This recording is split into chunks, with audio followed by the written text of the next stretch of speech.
Who is that comes knocking on my door so late in the evening?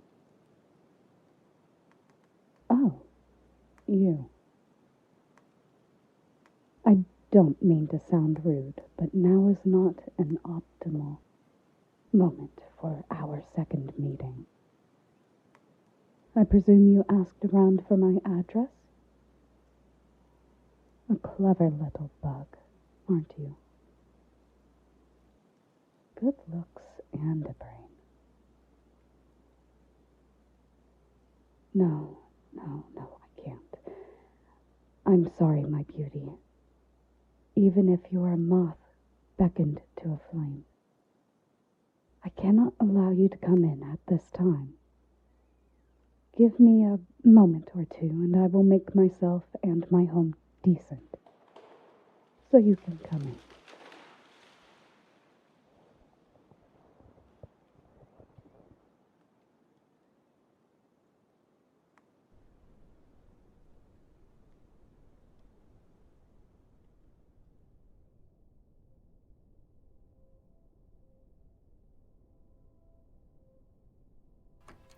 There we are, little moth.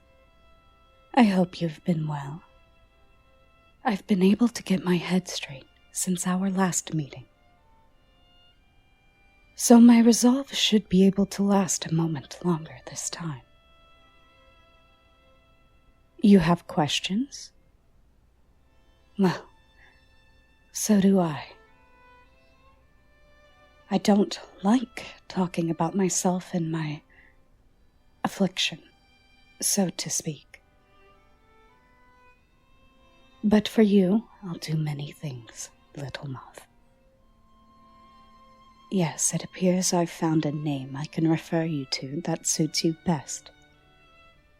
A moth is as beautiful as a butterfly to the right observer. More beautiful, even. And we all know the saying, drawn like a moth to the flame. So I suppose that's what I'll be calling you now. Come in. The cold night air is getting in, and I wouldn't want you to stand outside too long and risk getting a cold, little moth.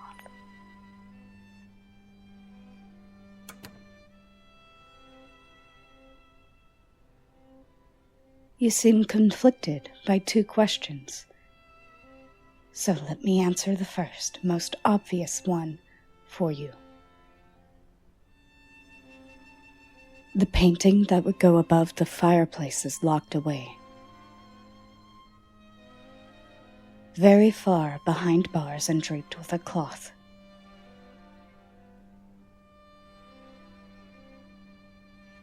I can't bear to see the wretched thing, and I don't wish that upon anyone else.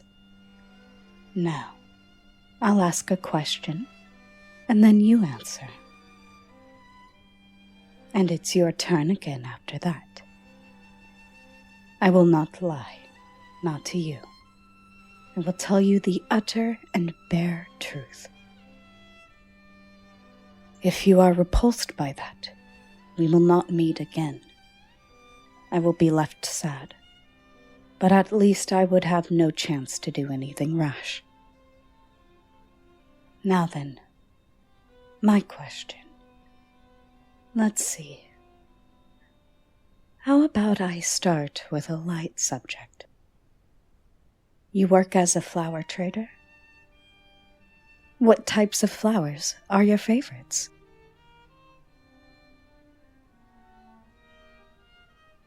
Roses. Of course.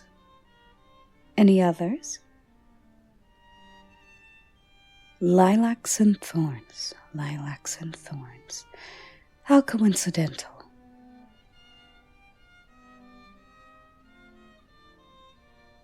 No, they're not my favorites as well. Those flowers, they were present when Lord Wotton and I discussed our ideology while my painting was made. They were present when I was blessed, or cursed depends on the moment you ask of me, really. Yes, it does. When I see pretty things like you, my little moth, I'm happy. No, not my little moth. You're not mine. I need to remember that. What was I saying? Yes, when I see pretty things like you, I'm happy. Because I might not have lived to see it normally. But a bit later, when you slip out of view, I remember that I won't see you only in your prime. I will also see you age and wither, like a flower. Beautiful, wonderful. But a week later, it's been wilted almost beyond recognition. I am constantly reminded of mortality when I am without company. Not my own, but that of others. Now it's your turn for a question, little moth.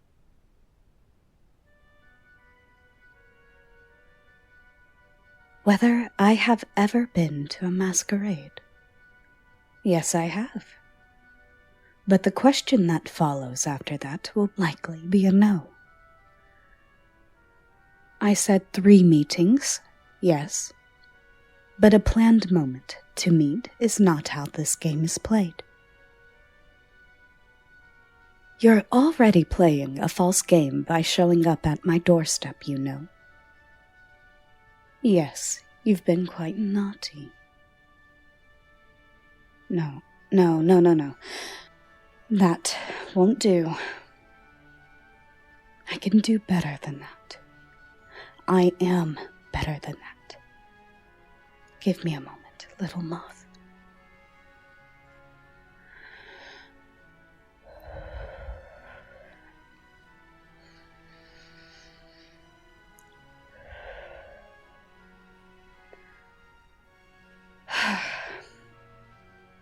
There. I'm calm again. I can keep going. Do not be worried. A brief respite is appreciated from time to time. Whose turn was it? Ah, mine. Let me think. Why do you think you're drawn to me this much?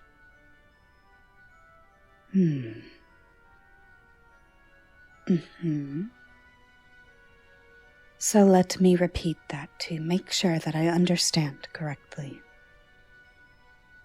You enjoy your job, your life, your everything. But now that you see people in your vicinity getting married, both inside and outside of your family, you feel as though something is missing. And when you met me, you felt as though I filled that gap instantaneously. Then destiny is finally at my side once more, or you are a fool. Know this, little moth, I am dangerous. A relationship with me results in loathsome whispering and denial of entry at certain places.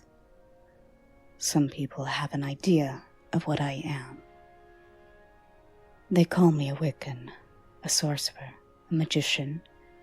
They accuse me of drinking the blood of children, of sacrificing lives to retain my youth. They are wrong, but explaining it to them would likely result in me being bound to a stake, perhaps along with my painting. And that would result in a great deal more suffering than I am willing to go through.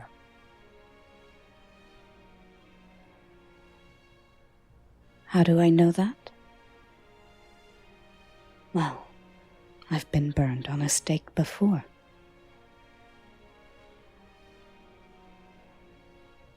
In my travels, I came to Africa, deep into the great desert.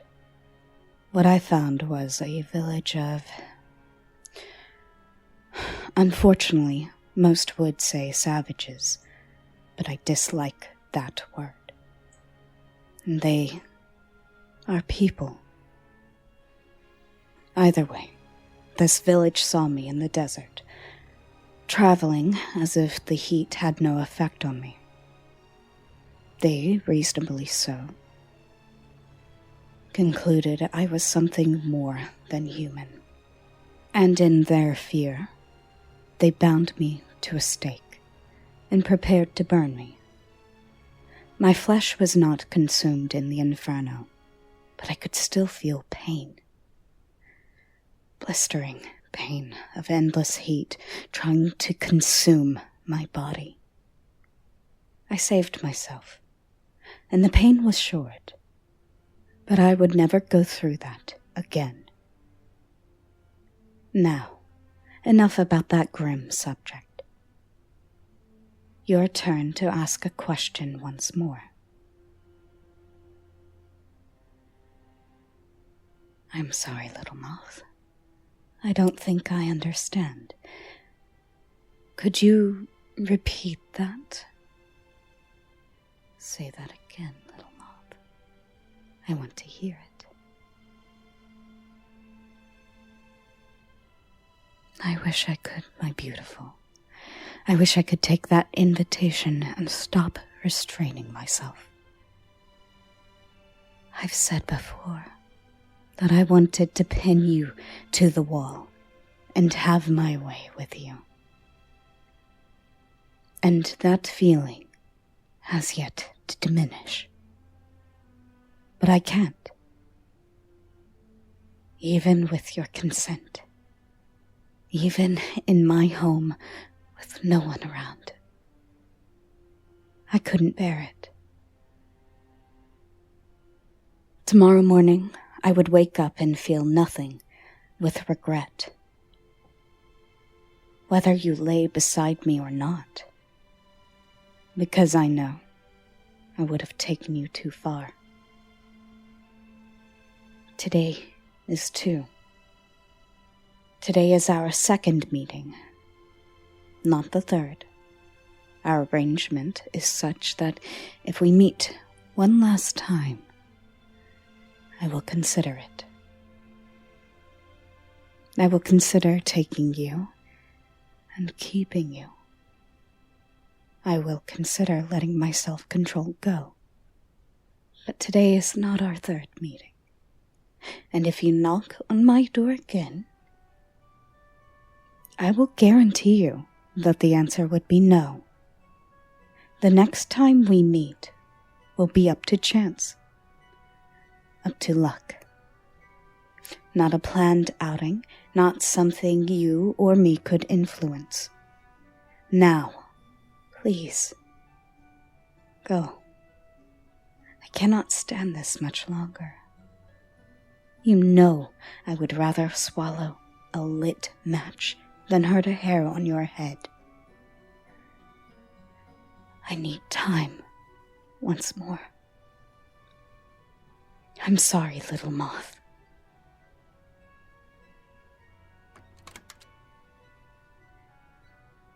Goodbye.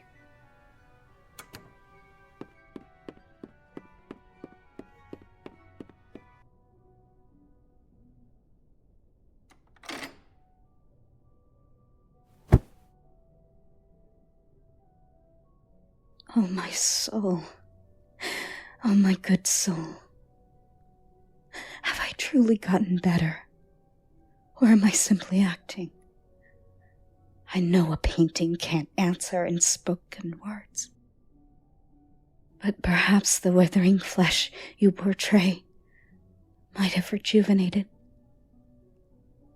If only a little. Perhaps the glittering in my eyes that faded from my portrait so long ago can return. If only I can restrain myself.